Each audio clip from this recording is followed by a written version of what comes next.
좋아요, 구독! 오늘의 뉴스입니다. 중국이 정부기관 공무원들에게 아이폰 등 외국산 브랜드 스마트폰 사용을 금지했습니다. 현지 시간으로 어제 애플의 주가는 지난 거래일보다 3.58% 하락했는데요. 이에 오늘 우리 증시에서 아이폰 관련주로 꼽히는 종목들의 주가가 장중 급락세를 기록 중입니다. LG이노텍과 더구전자, 하이비전 시스템에서 하락세가 나타나고 있습니다. 자세한 내용 짚어보도록 하겠습니다. 오늘 우리 양대 시장 힘을 내지 못하는 가운데 거기에 중국발 악재까지 더해졌다라고 봐야겠죠. 화면을 통해서 좀 중국에서 어떤 금지가 좀 내려졌는지 보도록 하겠습니다. 중국에서 공무원에게 아이폰 사용 금지 지침을 내렸습니다. 중국 정부가 공무원들에게 아이폰을 비롯한 외산 기기 사용 금지를 명령했다고 보도가 나와 있습니다. 틱톡 제재에 대해서 반격을 하는 한편 또 화웨이 대신 중국 스마트폰 판매량 1위 자리에 오른 애플 아이폰을 견제하기 위한 조치인데 이 조치 본부장님께서는 어떻게 보셨을까요? 네, 오늘 갑자기 좀 나온 내용이죠. 네. 그래서 새벽에 아이폰 미증시에서 애플 같은 경우는 낙폭도 굉장히 크게 나오곤 했는데 지금 우리나라 같은 경우도 애플 관련주로 엮여 있었던 기업들 같은 경우는 대체적으로 하락이 나왔습니다. 생각보다 좀 낙폭이 크게 나온 부분이고 이게 앞으로 어떤 추이를 가지고 진행이 될지도 우리가 계속해서 살펴봐야 할 것 같습니다. 그러니까 지금 이 LG이노텍이라든지 LG디스플레이라든지 BH같이 애플 쪽에 엮여 있는 기업들 같은 경우는 뭐 애플에서 신제품을 낸다든지 하면 이제 주가에 굉장히 좋은 영향을 미치기도 하고 특히나 올해에는 이제 아이폰 15가 계속해서 이제 출시될 예정이라고 해서 이런 기대감이 계속해서 반영이 됐었던 상황인데 이 뉴스를 가지고 봤을 때에는 우리가 지금 당장에는 조금 리스크가 생기지 않았나라는 판단이 들 정도로 우리가 좀 신경을 써봐야 되는 부분이라고 보고 있고 미국과 이제 중국이 계속해서 이렇게 대립을 하게 되면 어쨌든 글로벌 증시에서 우리나라도 굉장히 큰 피해를 타격을 받을 수밖에 없다라고 보고 있습니다. 그래서 이건 좀 작은 이슈라고 우리가 치부하기에는 계속해서 살펴봐야 되는 부분이 분명히 있다라는 말씀을 드리고 싶고 오늘 관련주들이 장 초반에 그래서 큰 폭으로 하락을 하다가 장후반부엔 어느 정도 반등이 나오는 모습도 있었지만 이 반등을 통해서 뭐 물량을 좀 덜어내야 될지 아니면 계속해서 공격적으로 매집을 해 나갈지에 대해서는 앞으로 뉴스가 어떻게 나오는지 이 뉴스 플로우를 좀 살펴보면서 대응할 필요가 있다라는 말씀을 드리겠습니다. 네, 뉴스 플로우를 바라보면서 좀 살펴봐야겠네요. 아무래도 좀 급하게 뉴스가 나온 만큼 앞으로의 이슈를 살펴봐야 되겠고 사실 좀 올해 들어서 애플의 주가를 살펴보면 좀 계속해서 올라가는 모습을 보이다가 지금 어제 장에서 또 빠지긴 했어요. 그런데 그런 만큼 애플이 빠진다면 우리 시장에도 관련된 종목들이 있잖아요. 뭐 LG이노텍도 있고 뭐 LG디스플레이도 있는데 LG이노텍의 경우에는 지금 주가를 보니까 5% 정도 내외에서 하락세를 보이고 있어요. 또 매출의 70% 정도를 애플에 의존하고 있는 만큼 추가적으로 더 빠질 수도 있을까요? 네, 지금 LG이노텍 같은 경우는 매출이 애플향 매출이 굉장히 큰 회사입니다. 네. 그래서 영향을 받을 수밖에 없다라고 보고 있는데 사실 최근 제가 어제나 지난주까지만 하더라도 이 LG이노텍에 대해서 굉장히 좀 긍정적인 스탠스를 보고 있었던 상황이기 때문에 저도 아침에 이제 이런 기사를 접하고 나서 좀 당황스러웠는데 지금 이 뉴스가 어떻게 흘러갈지를 사실 우리가 정확하게 예측하기가 어렵습니다. 중국 쪽에서 어떤 액션을 취할지에 대해서. 그래서 미국과 중국이 어떤 형태로 지금 협의를 해가는지가 굉장히 중요할 거라고 생각을 하고 현재까지 진행이 되고 있는 애플과 이 LG이노텍 간의 그런 사업적인 부분에 대해서는 갑자기 어그러질 가능성은 없다라고 보지만 결국에는 애플이 이제 중국 쪽에서 매출이 거의 20% 가까이 나오는 상황입니다. 근데 그 애플에 대한 매출을 중국 쪽에서 나라에서 제재하게 된다면 매출이 줄어들 가능성이 높겠죠. 네. 그렇게 된다면 뭐 LG이노텍이라든지 우리나라에 관련된 기업들 같은 경우도 실제 매출 자체가 줄어들 가능성이 있기 때문에 좀 우리가 계속해서 주의할 필요는 있다라는 말씀을 드리고 싶습니다. 그래서 뭐 주가의 관점에서 이제 보유를 하신 분들 같은 경우는 뭐 LG이노텍을 단타로 접근하신 분들은 많이 안 계실 거라고 봅니다. 네. 어쨌든 우량한 기업이고 추세적인 성장을 보고 투자하신 분들이기 때문에 단타의 관점이 아니라고 한다면 뭐 보유하신 분들 같은 경우는 어느 정도 좀 가져가 보셔도 되지만 지금 신규로 접근을 해 보신다면 살짝 자제해야 되는 상황이 아닐까. 그러니까 뉴스를 조금 더 확인을 하고 어떤 식으로 흘러가는지를 살펴보고 우리가 접근을 하는 게 맞다. 이런 의견을 드리도록 하겠습니다. 네, LG 이노텍을 보유하신 분들께서는 조금 더 긴 관점으로 보시면 될 것 같지만 신규 접근은 지금 시점에서는 자제해 보는 것이 좋겠다라고 전해주셨습니다. 한편 또 BH도 좀 살펴보도록 할게요. 주가가 지금 6%대 정도로 밀리고 있어요. 아이폰 OLED에 사용되는 연성 회로 기판을 생산하는 업체인데 사실 고객사로 뭐 애플도 있지만 삼성 디스플레이 같은 경우도 있잖아요. 그러면 이런 부분을 봤을 때 반등을 할 수도 있지 않을까요? 네, BH 같은 경우는 방금 전에 말씀드렸었던 LG 이노텍과는 좀 다르게 네. 삼성양 매출도 굉장히 크게 잡히고 있는 네. 회사입니다. 그러니까 LG 쪽보다는 삼성 쪽에 대한 매출이 좀 더 잡히고 있는 상태이기 때문에 어떻게 따져보면 방금 보셨었던 LG 이노텍보다는 좀 연관도가 떨어진다라고 볼 수 있는 부분인데 이 FPCB 같은 경우는 어쨌든 다른 산업에서도 많이 사용이 되고 있는 분야이기 때문에 지금 이제 PCB 업체들 같은 경우는 이제 반도체 쪽에 대한 메리트도 부각될 수가 있어서 BH 같은 경우는 기업의 상황 자체는 극단적으로 나빠진다라고 보기는 어렵습니다. 하지만 앞서 보셨던 LG 이노텍보다도 지금 낙폭이 좀 크게 나왔다라는 것은 어쨌든 지금 시장에서 BH 같은 경우도 애플 관련주로 분류를 하고 있다라고 우리가 생각할 필요가 있는 거죠. 그래서 우리가 어쨌든 주가라는 것은 시장에서 반영해 주는 그 등락에 따라서 우리가 판단할 필요가 있다라고 보기 때문에 BH 같은 경우도 현재 아랫꼬리가 굉장히 길게 달려서 네. 이제 이게 낙폭이 좀 과하구나. 이제 애플 쪽에 대한 리스크가 많이 반영되지 않겠구나라고 섣불리 우리가 지레짐작을 할 수가 있는데 만약에 한 차례 더 밀리게 된다면 8월 달에 나왔었던 저점대를 이탈할 가능성도 있습니다. 그렇기 때문에 BH 같은 경우도 LG 이노텍과 좀 비슷하죠. 이 기업 같은 경우도 지금 단타라든지 급등을 노리고 투자하신 분들은 많지 않을 거기 때문에 보유하신 분들 같은 경우는 그래도 저점대가 잡히느냐 여부를 좀 살펴보면서 보유할 필요도 있지만 신규 매수 같은 경우는 앞서 말씀드렸었던 LG 이노텍과 비슷합니다. 공격적으로 들어갈 자리는 아니라고 생각을 하고요. 어쨌든 지금 나온 이 뉴스가 우리가 좀 별거 아니라는 듯이 미국과 중국이 항상 그렇게 티격태격하니까 별거 아니라는 것이 치부할 수도 있겠지만 어쨌든 중국 쪽에서 반격을 가하는 모습이죠. 미국 쪽에서 중국 쪽에 대한 제재를 계속해서 하다 보니까 중국 쪽에서 우리도 이런 걸 할 수 있다라는 것을 보여주는 거죠.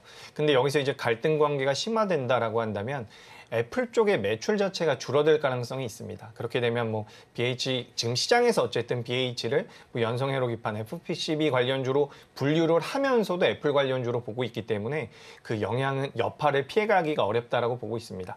그래서 어쨌든 계속해서 이거는 오늘 어떻게 보면 처음 나온 뉴스라고도 볼 수 있기 때문에 네. 계속해서 뉴스를 추적하는 것이 필요하다라는 의견 드리겠습니다. 네, BH의 경우에도 보유하신 분들께서는 저점을 좀 확인해 볼 필요가 있으실 것 같고 신규 매수는 자제하는 것이 좋겠다는 의견을 주셨습니다. 그런데 애플 관련주만 지금 빠지는 게 아니죠. 중국과 관련해서 사실 뭐 리오프닝주라고 불릴 수 있는 뭐 면세점, 카지노 그리고 화장품까지 다 지금 빠지고 있는 상황입니다. 사실 지금 하락률을 보니까 화장품주도 그렇고 전반적으로 1에서 2%대 전반의 약세를 보이고 있어요. 섹터 전반이 그렇게 보이고 있는데 사실 또 중국 내에서 반일 감정이 확산되면서 수혜를 받을 것이라고 기대하면서 사실 그런 기대감 때문인지 기관들도 매수를 해왔던 것 같거든요.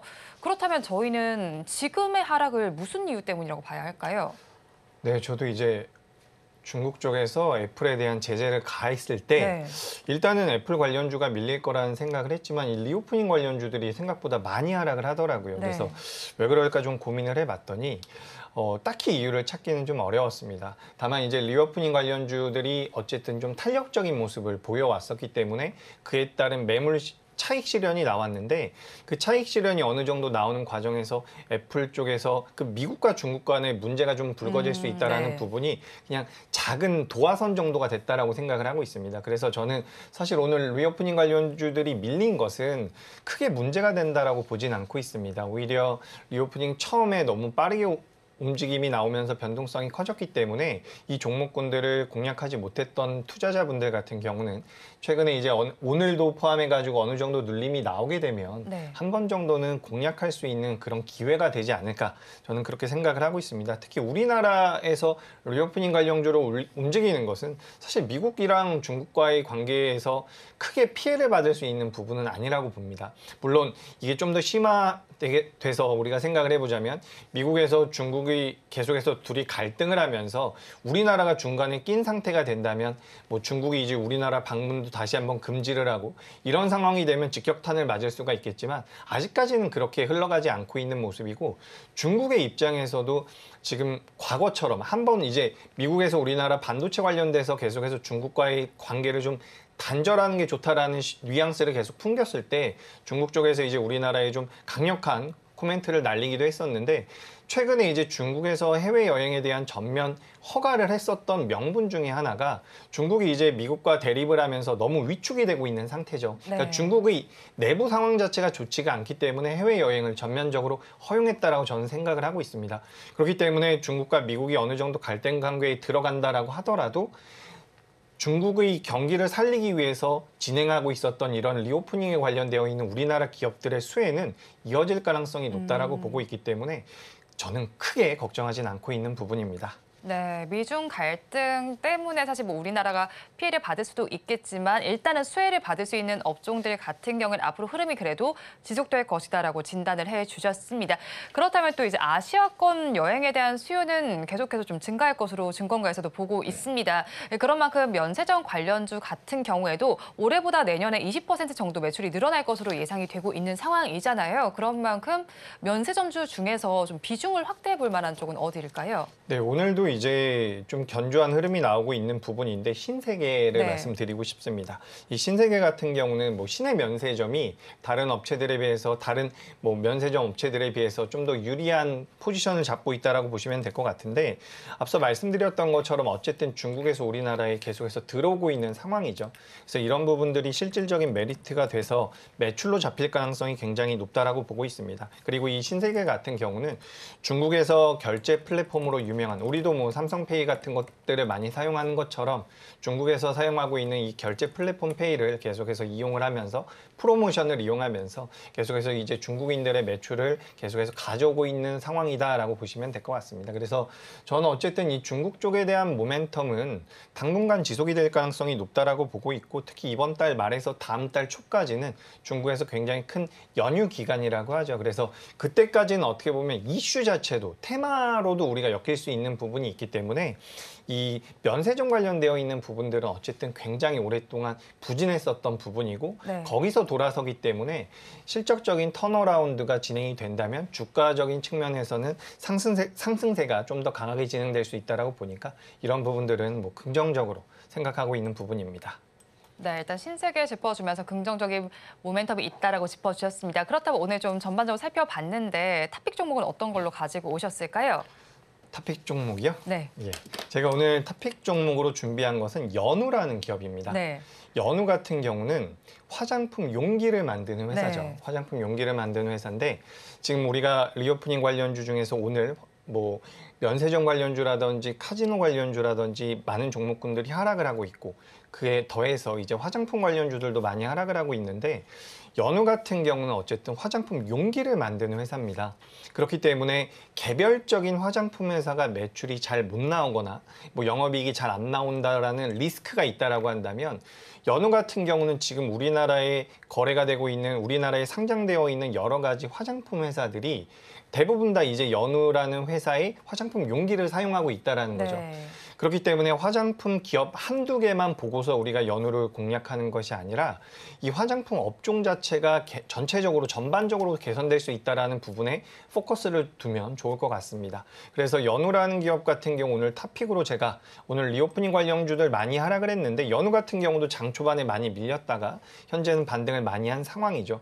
어찌됐건 간에 저는 화장품 관련주들이 매출이 늘어날 가능성이 굉장히 높다라고 보고 있고 화장품 관련주들의 매출이 늘어난다라고 한다라고 한다면 연우 같은 경우는 어떻게 보면 당연히 수혜를 받을 수밖에 없는 상황이죠. 네. 그리고 제가 조금 더 말씀드려보자면 이 화장품 기업들 같은 경우도 과거에는 중국 쪽에 대한 매출이 굉장히 크게 잡혔습니다. 네. 근데 이제 몇 년 동안 중국인들이 우리나라에 들어오지도 못하고 우리나라 기업들의 뭐 화장품 기업들의 로드샵들도 많이 문을 닫고 그래서 굉장히 부정적인 이슈들이 많이 있었는데 그때 이제 화장품 기업들마다 자구책을 활용해서 뭐 미국이라든지 일본이라든지 유럽이라든지 중국뿐만 아니라 다른 나라의 매출 구조를 계속해서 다각화시켜 놨다라는 거죠. 그래서 이제 매출이 어느 정도 정상화되고 있었던 상황에서 중국 쪽에 관광객이 들어오고 매출이 더 늘어나게 된다면 외형 성장까지도 가능하다라고 보고 있습니다. 화장품주가요. 근데 그 화장품주들 대부분의 화장품주들에 납품을 하고 있는 연우 같은 경우는 어쨌든 전체적으로 수혜를 받을 가능성이 굉장히 높다라고 보고 있고 지금 이 펜텍코리아라는 기업과 용기 화장품 용기 시장에서 1위를 계속해서 다투고 있는 상황인데 펜텍코리아 같은 경우는 저점에서 상승한 그 상승률이 굉장히 높습니다. 네. 근데 상대적으로 연우 같은 경우는 이 상승폭이 제한적이었었던 부분이기 때문에 지금부터 움직임이 나온다라고 한다면 기대 수익률이라고 하죠. 많이 올라갈 가능성이 높다라고 보고 있기 때문에 연우를 오늘은 전체 시장에서 제가 탑픽 종목으로 말씀드리도록 하겠습니다.